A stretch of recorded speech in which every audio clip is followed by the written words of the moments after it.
1857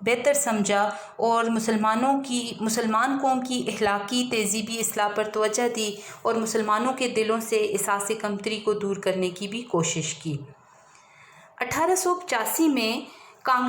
ہندوؤں نے کانگریس کی بنیاد ڈالی اور ظاہر یہ کیا کہ وہ ملک کی تمام قوموں کو ان کے حقوق دلوائیں گے، لیکن بعد میں پتہ چلا کہ وہ صرف اپنے حقوق کا تحفظ چاہتے ہیں۔ انہوں نے مسلمانوں کو ان کے کاروبار سے بھی محروم کرنے کی کوشش کی اور سرکاری ملازمتوں پر بھی خود قابض ہوئے اور مسلمانوں کی اردو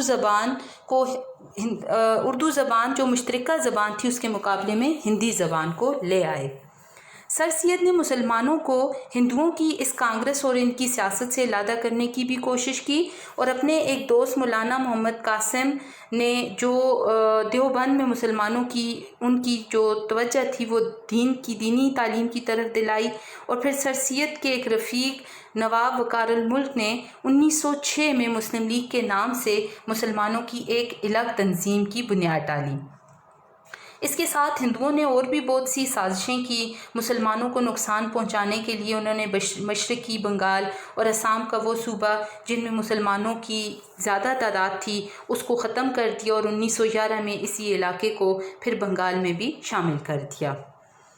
اس کے ساتھ اسی زمانے میں پہلی جنگ عظیم چھڑ گئی جس میں انگریز کا مقابلہ جرمنی سے ہوا اور ترکی نے جرمنی کا ساتھ دیا، اور ہندوستان کے مسلمان چونکہ ترکی کے سلطان حجاز کی خدمت کرنے کی وجہ سے خلیفہ اسلام سمجھتے تھے، اس لیے انہوں نے ان کی مالی اور طبی امداد باہم پہنچائی، جس کی وجہ سے حکومت برطانیہ کو مسلمانوں سے دشمنی ہوئی۔ لیکن انہوں نے یہاں کے مسلمانوں سے یہ وعدہ کیا کہ اگر اس جنگ میں وہ جیت جاتے ہیں تو وہ کسی بھی طرح ترکی کو مزید نقصان نہیں پہنچائیں گے۔ یہ وعدہ محض فریب تھا، دھوکہ تھا۔ چنانچہ جب انگریزوں کو فتح حاصل ہوئی تو وہ اپنے وعدے سے پھر گئے اور انہوں نے ترکی کی سلطنت کے ٹکڑے ٹکڑے کر دیے۔ یہاں کے مسلمانوں کو اس فریب سے بہت تکلیف پہنچی اور اس کے ساتھ انہوں نے خلافت کے تحفظ کے لیے مولانا محمد علی جوہر اور ان کے بڑے بھائی مولانا شوکت علی کی رہنمائی میں تحریک خلافت شروع کی۔ اسی زمانے میں ہندوؤں نے مسلمانوں کو ہندو بنانے کے لیے سنگٹن اور شدی کی تحریک شروع کی۔ شدی وہ تحریک تھی جس میں مسلمانوں کو جبراً ہندو بنایا جاتا تھا اور سنگٹن میں مسلمانوں کا خاتمہ کیا جاتا تھا۔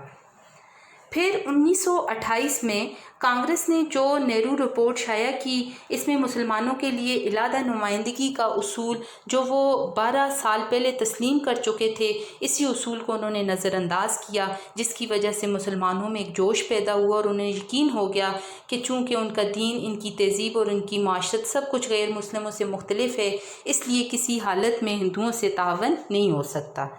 چنانچہ 1930 میں مسلم لیگ کے الہ آباد کے اجلاس میں علامہ محمد اقبال نے مسلمانوں کے لیے ایک علیحدہ وطن کی تجویز پیش کی اور آخر 23 مارچ 1940 کو لاہور کے اجلاس میں واضح طور پر اعلان کر دیا کہ جن علاقوں میں مسلمانوں کی اکثریت ہے وہاں آزاد مسلم ریاست قائم کی جائے گی۔ اسی اعلان کو قرارداد پاکستان کہتے ہیں، جس کی روح سے مسلمانوں کی آزاد اور خود مختار حکومت قائم کرنے کا فیصلہ ہوا۔ اب ہم دیکھتے ہیں قومیت کی تشکیل کی بنیادیں۔ اصل میں قومیت کی تشکیل کی 2 بنیادیں ہیں، ایک وہ جو مغربی مفکرین نے قائم کی اور دوسری وہ جو ملت اسلامیہ یعنی رسول مقبول صلی اللہ علیہ وسلم کی قائم کی ہوئی ہے۔ اہل مغرب نے خاندانی، نسلی اور قبائلی بنیادوں میں ذرا وسعت پیدا کر کے قومیت کی بنیادیں جغرافیائی حدود پر مضبوط کیں اور کہا کہ قوم وطن سے بنتی ہے، اور اسی نظریے کی وجہ سے دنیا کے انسانوں کے درمیان تباہی کا جو دروازہ کھلا وہ 2 عالمی جنگوں کے ہونے سے بخوبی ظاہر ہے۔ یہ وطنی قومیت ہی کی بنیاد پر لڑی گئی تھی اور یہ وطنی قومیت جنوبی ایشیا کے مسلمانوں کو تحفظ دینے میں تو بالکل ہی ناکام تھی، کیونکہ جنوبی ایشیا کے مسلمان اس نظریے کے تحت ایک مجبور اقلیت بن جاتے۔ قومیت کی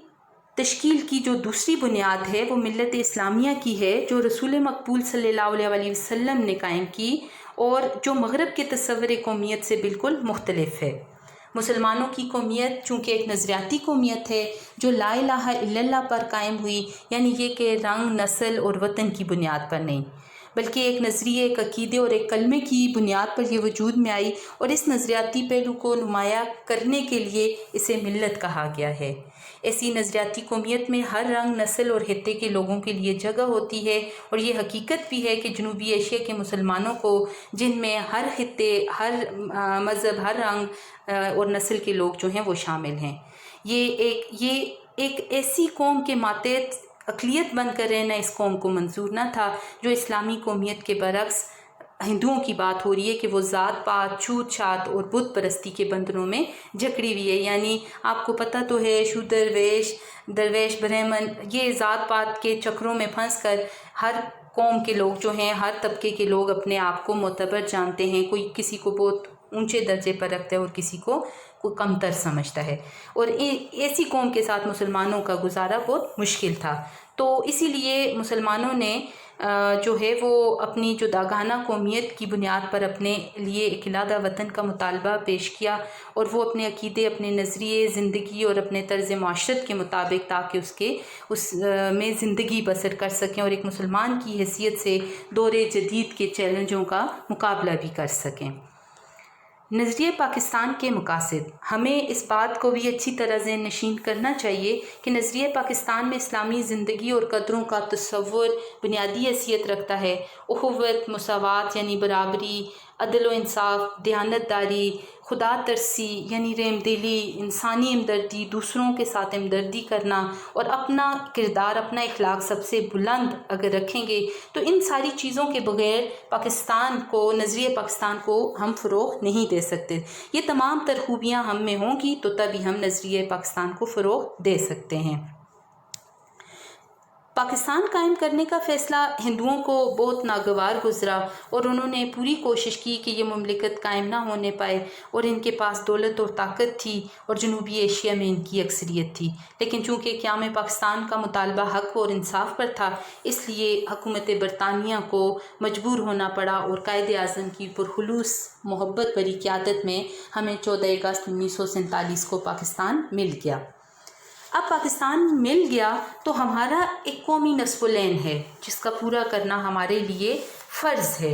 اور وہ یہ ہے کہ ہمیں ایسا کوئی قدم نہیں اٹھانا جس کی وجہ سے خدا اور اس کے رسول اللہ صلی اللہ علیہ وآلہ وسلم کے سامنے ہمیں شرمندہ ہونا پڑے۔ ہمارا جینا اور مرنا اسلام کے لیے اور پاکستان کے لیے ہونا چاہیے۔ قومی مفاد جہاں آ جائے وہاں ہم نے اپنے ذاتی مفاد کو چھوڑ دینا ہے،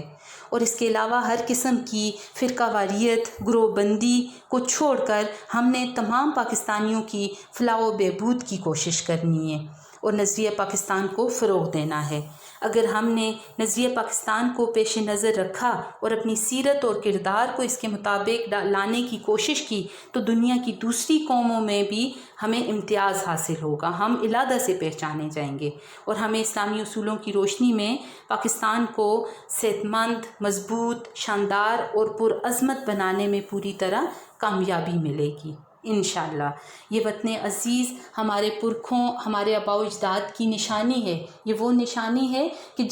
جس کو پانے کے لیے انہوں نے اپنی جانوں کے نذرانے دیے۔ یہ آسانی سے حاصل ہونے والا ملک نہیں ہے، اس لیے اس کی فلاح و بہبود، اس کی ترقی کے لیے ہم نے دن دگنی رات چگنی محنت کرنی ہے، کوشش کرنی ہے، اور یہی ہمارا مستقبل ہے، اور اسی سے ہماری پہچان ہے، اور یہی ہماری آن ہے، اور یہی ہماری شان ہے۔ عزیز طالبات، اس کے ساتھ ہی اب میں آپ سے اجازت چاہوں گی۔ اللہ حافظ۔